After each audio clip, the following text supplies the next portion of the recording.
Hi and welcome. I'm Unkempt Snugglepepper and we're doing another art critique from the Art Crit subreddit on Reddit. So, this person asked for help deciding a few things, weren't sure really where to go, know that they want to improve, and they don't want anyone to be rude. So, I generally tend not to be a rude person, or at least I try not to be rude. So we're going to go over a few things.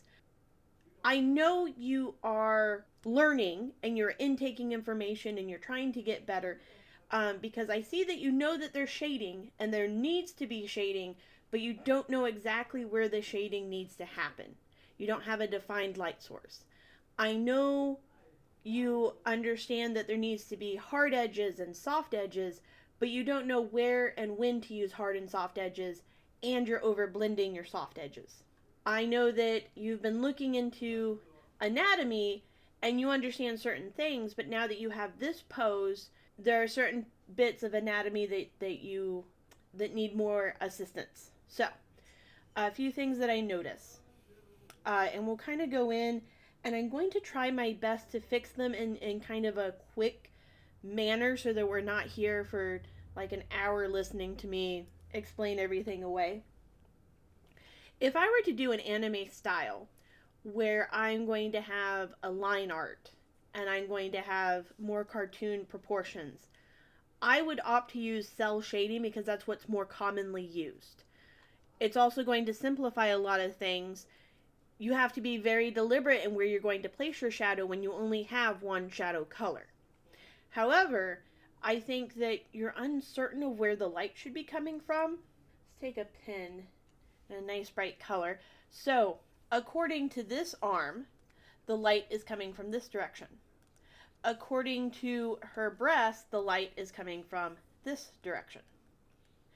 According to these fingers, the light is coming from this direction, but according to the palm of her hand, the light's kind of up here somewhere and trying to hit the part of the thumb, but not quite reaching there.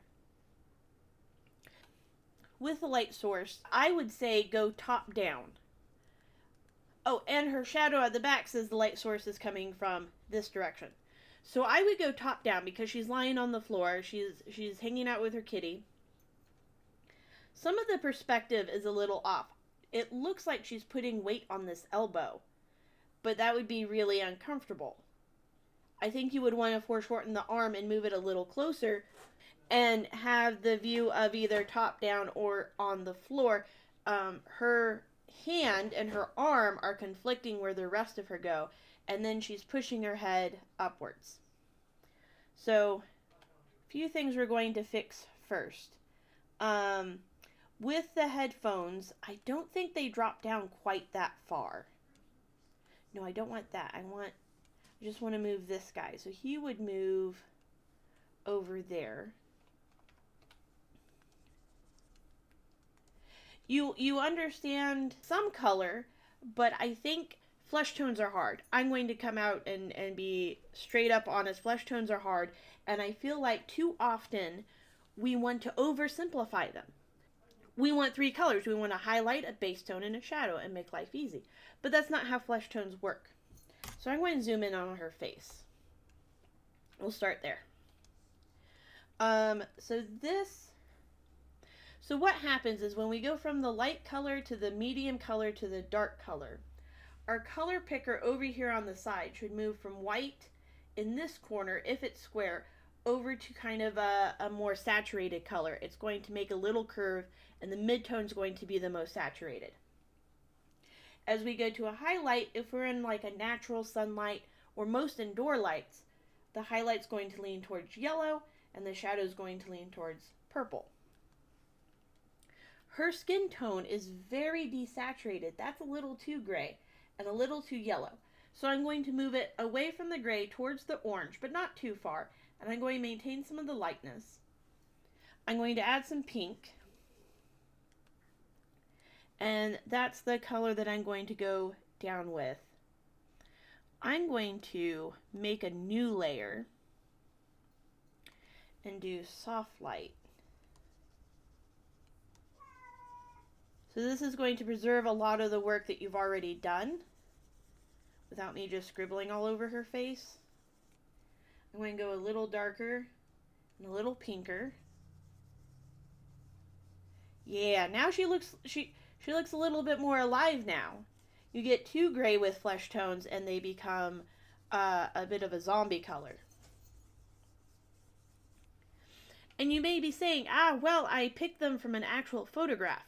Photographs are very deceptive. They do not show like a real accurate saturation for when we are painting. So the next thing that we find with her face, don't be afraid to rotate your canvas, by the way. We have in person or in digital, don't be afraid to rotate this. And her cheeks, her nose, and her lips is where the most saturation is going to lie. So, since eyes are spheres, even when we close our eyes, we should be able to see spheres. If she's winking, then we're still going to see that spherical kind of shape. And her eyelash, her lash line, is going to be curved.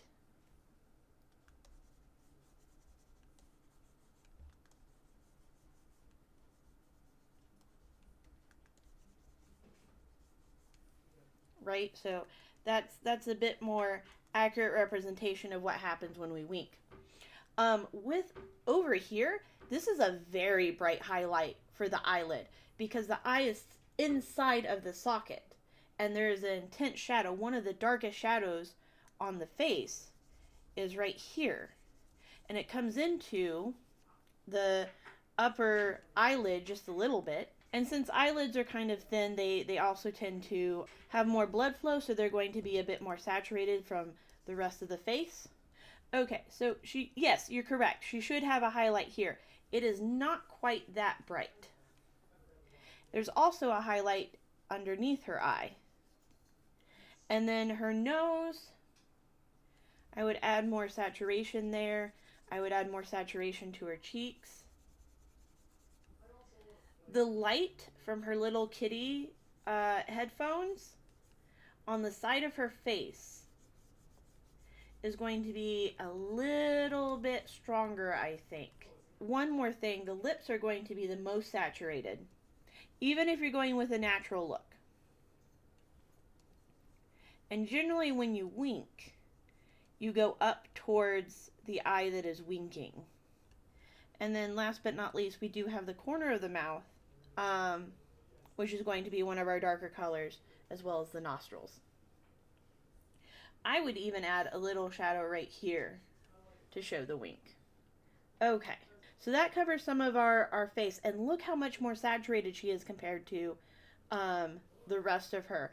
And in this environment where we have the wood that is saturated, the cat's bowl is saturated, but she's very desaturated, it gives her flesh a not really lively look. Now be careful, because for me, when I pick flesh tones for someone who is fair-skinned, that's usually my blush color. I usually have a nice peach. This is my highlight. I don't use too much of that. This is like my tippy tip highlight. So like the tip of the nose, depending on the eye. And then as we get darker, we move across and we go more towards purple and darker browns. So this is still a little too desaturated. I would bring it out just a little to continue with that saturated look. And again, this is very quick. There, now, ooh, yeah. Now there are, my caveat to that, to using those colors as a flesh tone, is that the color of the highlight on her nose may be slightly more pink or slightly more yellow compared to, say, the forehead, which is going to lean more towards a yellow neutral color. Around the nose and the cheeks is going to lean towards a pink color. And if you are with a gentleman who has a 5 o'clock shadow, the jawline is going to be less saturated and lean more towards a grayish blue color. It is very, very subtle on women. It just goes back to that like medium peach tone. Another point that I will make with the anatomy is that when a woman lies on her back, unless she has a very compressing sports bra or push-up bra on, her breast tissue is going to move to the side of her body. And while her arm is lifted up above, that's going to pull on her breast tissue, and this breast is not going to be anywhere near this level of perkiness. Another issue we run into with the breast, let's give it more of that pink color. They're a little too bright. They're standing out a little too much. And then, oh, it's hard to do this because there's a little kitty there. So we would see much more of Mr. Kitty, and this would pull up more.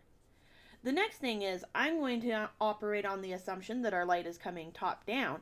So this part of the breast is going to get the most amount of light compared to when she's standing, where yes, that's where her shadow would be. Another note on color is that while she's wearing a white shirt, that does not automatically put us into grayscale. So the shadows on a white object are going to reflect some of their environment. So I'm going to use a bit of blue because that's generally where the shadows lean. I'm not saturating it too much. I'm moving it a little towards blue, but nothing too bright. We're probably not going to see as much cleavage because they're actually going to fall to the side and create a bigger space in between rather than the fully pushed up kind of cleavage look. I would highly recommend looking up more poses on Pinterest and just doing various figure studies.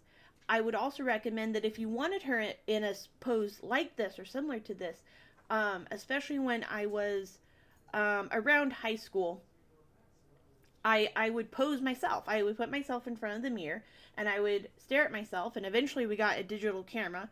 This is like 2005, so that was kind of a big deal. Digital cameras were fairly new, and the pictures our phone took was laughable.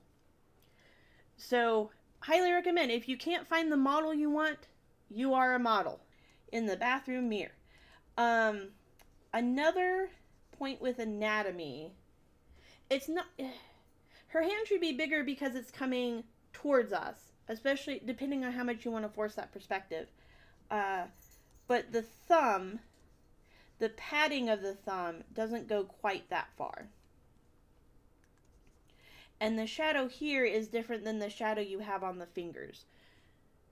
So when do we use hard edges versus soft edges versus lost edges? I highly recommend, there's a video by Marco Bucci where he talks about different types of edges, and I highly recommend it. Because in her face, in her face, we want a lot more soft edges, but there are hard edges in the face. The eyelid crease is a hard edge. Her cleavage would be a hard edge. You wouldn't soften some of that out. Down here by her armpit would be more of a hard edge. The problem is when we get into her headphones, we're giving hard edges, we're giving soft edges where soft edges shouldn't be there. If there's really this much difference between this light and this dark, that tells me that they're perhaps metallic, in which case they should be reflecting the light a whole lot more.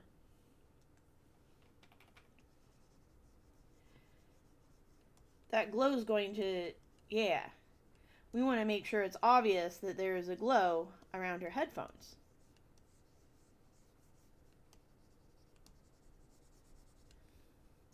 And then if this is something which is metallic,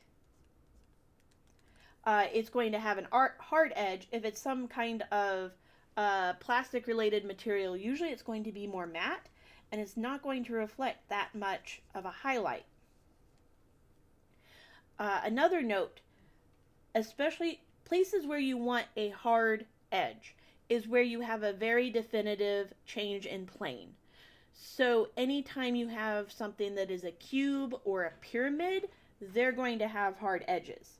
So here, where her headphones are, I'm going to operate that it's a light coming down from the top, and there's also the glow here. So one of the darkest parts of the headphones is going to be here. And again, I'm going to incorporate that blue because pure black is never pure black. Unless it is painted with black 2.0, it's going to have some variation in hue as well as value. Alright, so this is a different plane. Where you would use a soft edge is something that is rounded, that has a gradual change. So spheres and cylinders, those kinds of shapes are going to have a softer edge. And this is where it would be very helpful. In the original post, it said you used your finger on IBIS, which I think is for phone. If it is for iPad, I highly recommend getting an Apple Pencil so you have the pressure sensitivity. If you can't afford an iPad or an iPencil at the moment, if you have a computer, then I would recommend getting a Huion pen tablet. It's not a screen tablet. It is just a tablet. You draw on it. It shows up on the computer. And you can do everything with it that you could with say a Cintiq or fancier screen tablets. It's just going to take some time to get the hand-eye coordination going. I always make the statement that I can do anything I can do on one, I can do on the other. It's just going to take me more time. I used to have a Wacom, again, back in like 2004. And it lasted quite a while. And the technology was fairly new at the time. So I didn't sketch with it. It took me too long to do line work and sketching, but I still tried. So this is going to be a softer variation. And I would avoid using the smudge tool or the blending brush too much, because you don't want to create that artificial airbrushed appearance. You just want the color to slightly smudge in with the colors around it. So be very mindful of where you're doing edges or not doing edges.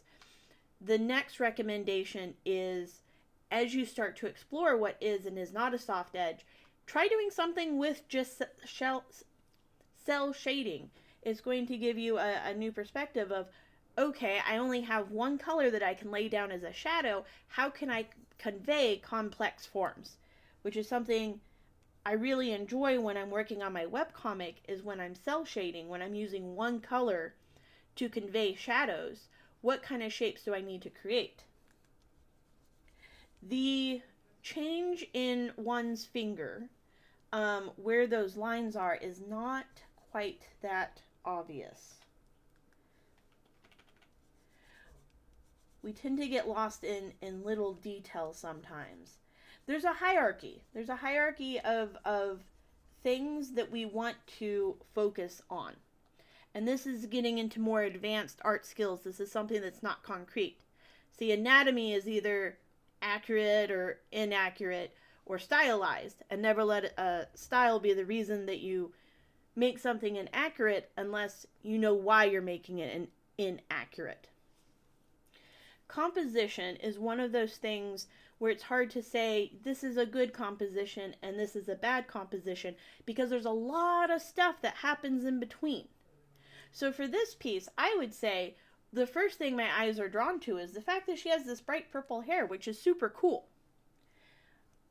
She also has matching purple headphones, also super cool. It takes me a minute to realize that there's a bowl of cat food right here, and she has a cat. I mean, not that it's hard to find, just that it's not my first focus. So I would decide what you're trying to convey, what story you're trying to tell, even though it's a single image. Is this a candid shot of a lady who has a cat who she adores? Absolutely. I love cats too. So yeah, I would think about how you want to best convey the story. Would it be better if she were sitting with her cat, or if she were on the the floor, laying next to her cat on her belly, making cute faces while her cat eats or something. Thinking about what you want to convey. So I know this was kind of rushed, and it probably doesn't look like a whole lot, but I hope that the narration and the examples will help keep boosting your art. If you have questions on what kind of digital art equipment to get, let me know. I'd be glad to answer those. I love Huion. Huion Inspiroi tablet to hook up with a computer. I think it can hook up to your phone too. Is like $40 to $60. So definitely check those out. And then of course there's good old traditional mediums like pencil. Even though I'm a digital artist, I still have a physical sketchbook. Well, that's the end of the video. That's all I got. Well, at least for this video. You can check out more videos here. Subscribe to my channel there. Don't forget to hit all the buttons. And I'll see you next time.